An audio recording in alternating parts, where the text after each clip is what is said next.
Good morning. This is Jason Dean coming live at you again from Film Fanatic headquarters. It is Friday. The first week of 2023 is just about over. So, yeah, it's Friday today. This week was a short week because of Monday being New Year's Day. So, yeah, looking forward to the weekend. Hope everyone's been doing good. It's funny, to start off the show, I was earlier, well, it was around early December.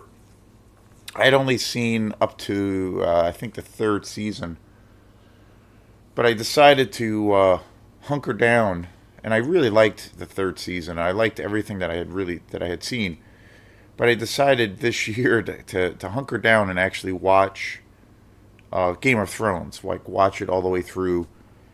And so, and I'd only seen it up to the third season, and then had the idea of getting together with a couple of friends, and we were going to start watching it together. So we started watching it. It was like early. It was right before Christmas time, and we got together and got some takeout, and we spent the whole Sunday basically watching Game of Thrones, and it was great. It was really fun, and now because of the holidays and stuff, we weren't able to do it. We decided to set out to try to do it every Sunday, but it was right around the holidays, and there were things that were coming up, so we couldn't do it for a few weeks, and we haven't done it since then. So I had messaged them today or yet last night about, hey, you guys want to resume this Sunday and continue the Game of Thrones? And then woke up this morning with a feeling of just being like, I don't really care if I watch it again. It's weird. And I wonder what that I think about why that is, because I know it's a really really great show. It's very well done. But I was thinking to myself this morning, wow, like I could spend, say, because when we got together and watched it, we watched almost the first full season, and so we were there for about 6 hours, 7 hours watching it, and we got takeout, and it was great. It was super fun. But I was like thinking, wow, I over the course of 6 hours, I could watch about 5 movies, and be one and done kind of a thing, and enjoy really diverse movies for that amount of time. And then it just kind of hit me. I'm like, I don't even really care. Or almost, I'm not interested. Almost part of me is almost willing to say I'm not interested in continue watching it. And it's funny. I think it's because it's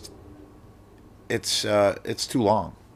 It's like 10 years of 10 years of watching, basically. There was I think 9 seasons, 10 seasons, and it's just the fatigue of it's too long. There's too many shows. It's too much time. So it's funny. I don't know. I don't know. I kind of feel like that's how I feel about TV shows. When it comes to TV shows like True Detective or other shows like Manhunt, the search for the Unabomber, those are really great shows because they're short. They're shorter, and they act like full length movies, like longer obviously, but they're like concise, and you can watch them. Like I can throw in True Detective, which is my all time favorite show, the first season. I can throw that in and just watch it right through, or 2 days, it'd be done. There's no like fatigue or any level of exhaustion that kicks in, even though it's like so well done and so well written. With Game of Thrones, it's different. So it's a whole different reaction. So I don't know. I don't know if I'm going to stay with it. I don't know. I'm kind of indifferent, and then part of me doesn't want to really do it. It's kind of funny. But anyway, I decided the other day to do another series of videos of where I'm going to do coverage of another franchise that I really love. And that is the Purge franchise. One of my favorites of all time, one of my favorite franchises in the horror world. I as far as like newer franchises, or like what I would say are modern day franchises, it's definitely my favorite. I think it's, you know, the most concise, most cohesive. You can, and I feel like each movie is strong enough that you can kind of watch it by itself. You don't necessarily need to have seen the previous movie, even though it does help, obviously. But you can, I feel like you can watch either any of the movies in the franchise without knowing anything about the actual previous story that was told. And I think that's, a really great strength for movies. I think, some franchises that are out there really suffer from that. I think to some capacity you need that, and that can add to the excitement. But I think at the end of the day, everybody wants to experience a good story. So it shouldn't really matter. It shouldn't really matter where or where it's going or where it's coming from or what was something that was stated about the story previously.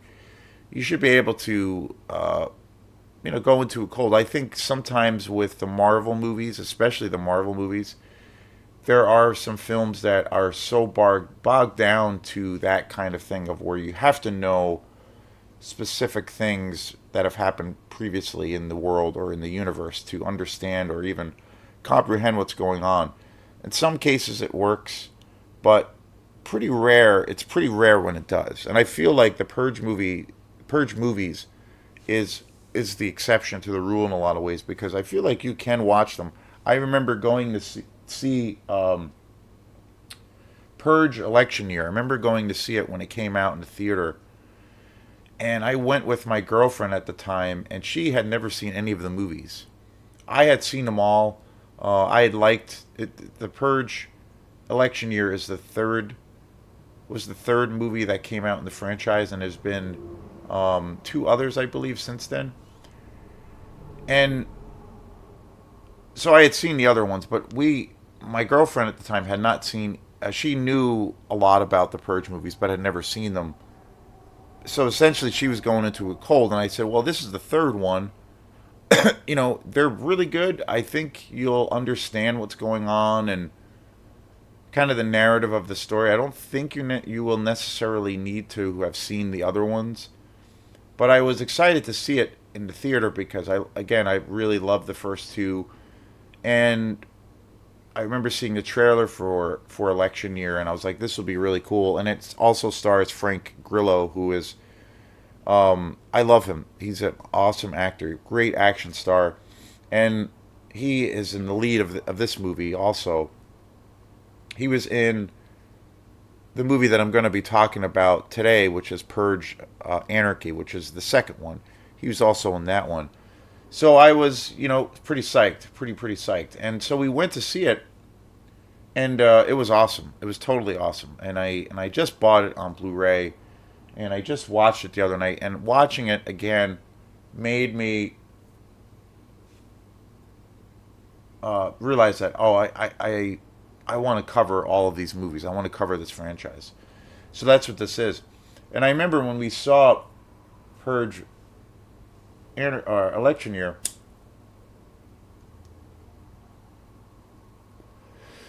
my girlfriend at the time really loved it. She really liked it. She was totally into it, and she never commented or said anything to me about, well, I don't really know. I didn't really understand what was going on here, especially in the beginning, or I was kind of lost as to what the premise was of the story because I hadn't seen the other movies.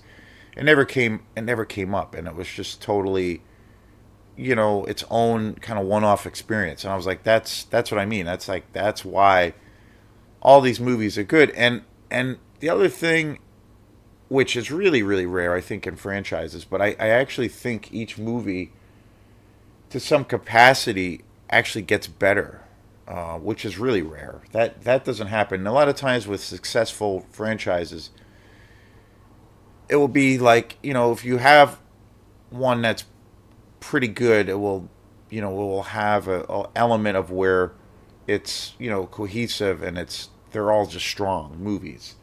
The narrative is still strong, and they give you something new each time, but it's strong and it's consistent. Not too often, I would say they're like better. Usually, you have your favorites in the franchise, but it's not too often that each movie actually gets better necessarily. So it's pretty rare. And so last night I watched the first Purge movie, and I did a show on that movie yesterday, and that was the kickoff to this franchise coverage. And I hadn't seen it. I've seen the first Purge movie quite a few times. About 2 years ago, I bought it on Blu-ray,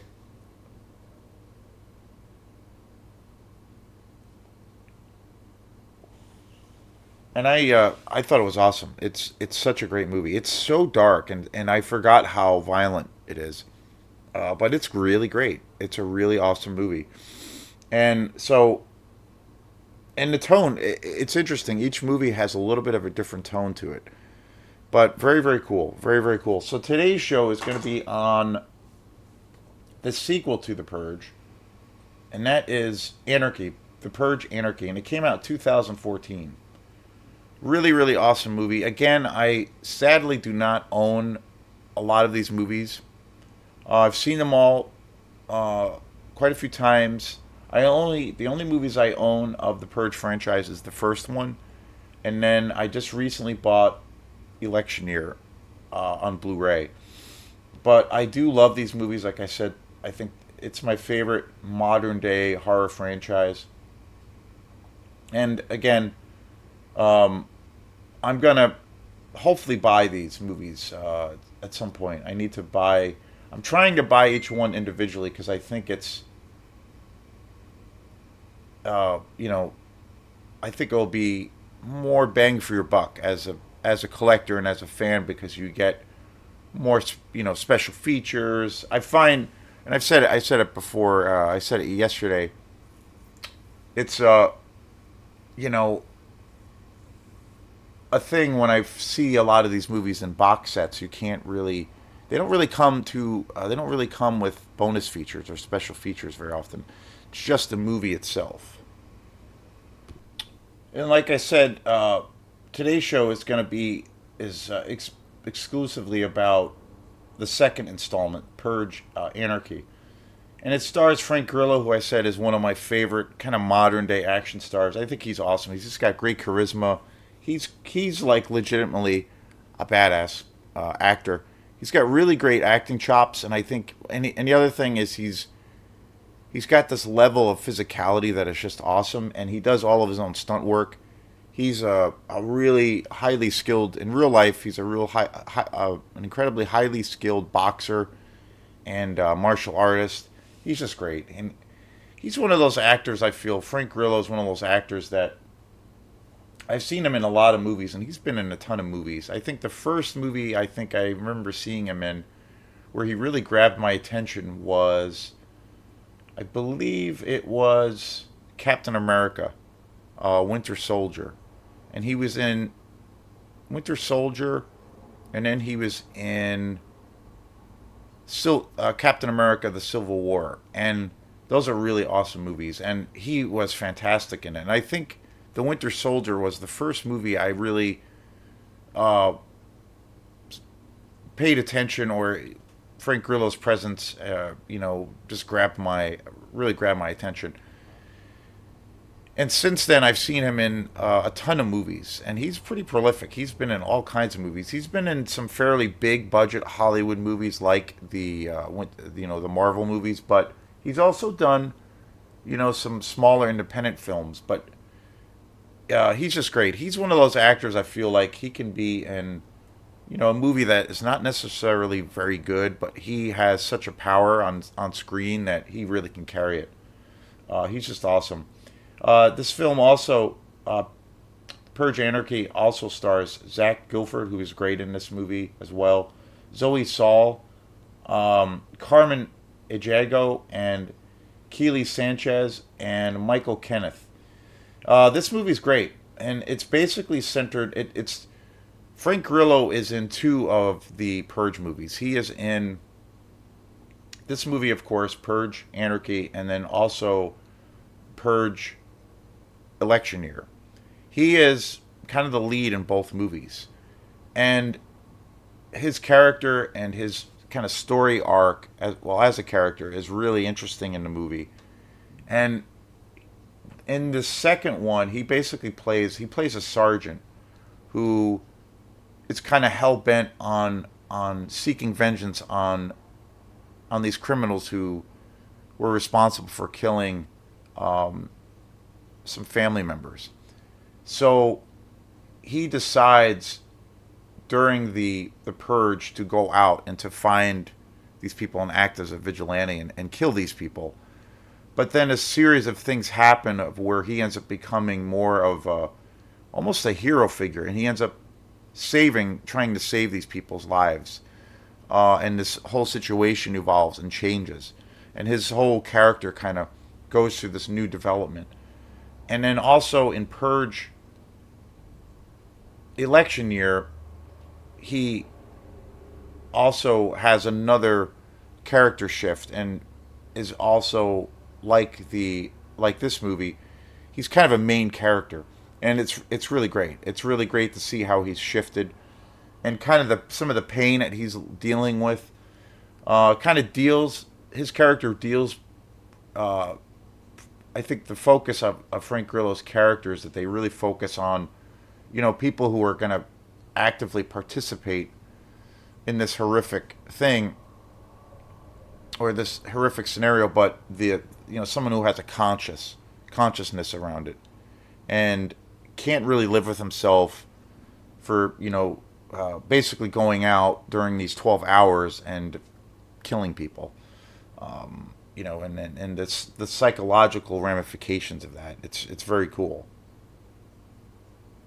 The other thing that's really extraordinary about this franchise that I think is really cool is, you know, it was all written. All the movies are written and directed by the same director, and that is James DeMarco.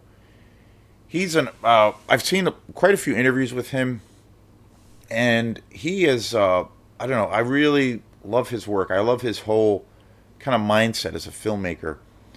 And it's pretty rare. There's a lot of films in this franchise, and it's pretty rare where there's a level of consistency, and where like I said before, I feel like each movie gets better um, as you go. And the other thing is that Patrick DeMarco directs and writes all of these movies himself, and he's done every movie. And the way he's able to keep things so fresh and new, and to a degree always pay homage to the previous film, but like give it a level of or a high level, give the films a high level of consistency. But the one thing too that I think he does so well with these movies is that the stakes always seem to be raised higher each time. There's more at stake. There's more element. There's a higher level of danger to each movie. The tension I feel for each movie is ratcheted up, is always tightened a little bit more, and that is, I think, such a great ingredient for this film and these movies, and why I think they work so well. It's really rare for a franchise to have, the same director and the same writer for each movie. I mean, I don't really know of any franchise that has that. When you think of, like, say, my favorite franchise of all time, which is the Friday 13th movies, uh, you know, it's far from that. Sean Cunningham being the creator and founder of that franchise, but you have numerous directors involved with each movie, and even more so with the Friday the 13th movies, and almost to a degree even more so with the Texas Chainsaw Massacre franchise. You have many different directors and many different writers, and so it says something where this franchise literally has the same mind at work for each film. And I think that really says something that while how much passion he has for this whole project, but how much creative control he's got, really shows. It really shows through each film, and it's really, a unique vision and the level of consistency. It's unlike anything else. Even another franchise that does that, that I actually really like a lot, is the Saw franchise. There's, James Wan directed the first one, and he has done other films in the franchise, but there's many other people that have directed the other films and many different writers. So there's yeah, this franchise is, I think that the reason why this franchise is so good is because of Patrick DeMarco having so much creative control. So very very cool. I've only seen this film, Purge Anarchy, about, I think I've only seen it about twice. Yeah, two times. But it's awesome, and I need to definitely buy it on Blu-ray. It's just phenomenal. So stay tuned. The next episode, well, I'm going to be covering all the films in this franchise, like I had said. So stay tuned. There's going to be more movies coming your way, and very excited to be talking about my favorite modern day horror franchise. So thanks again, and we will see you next time. Peace.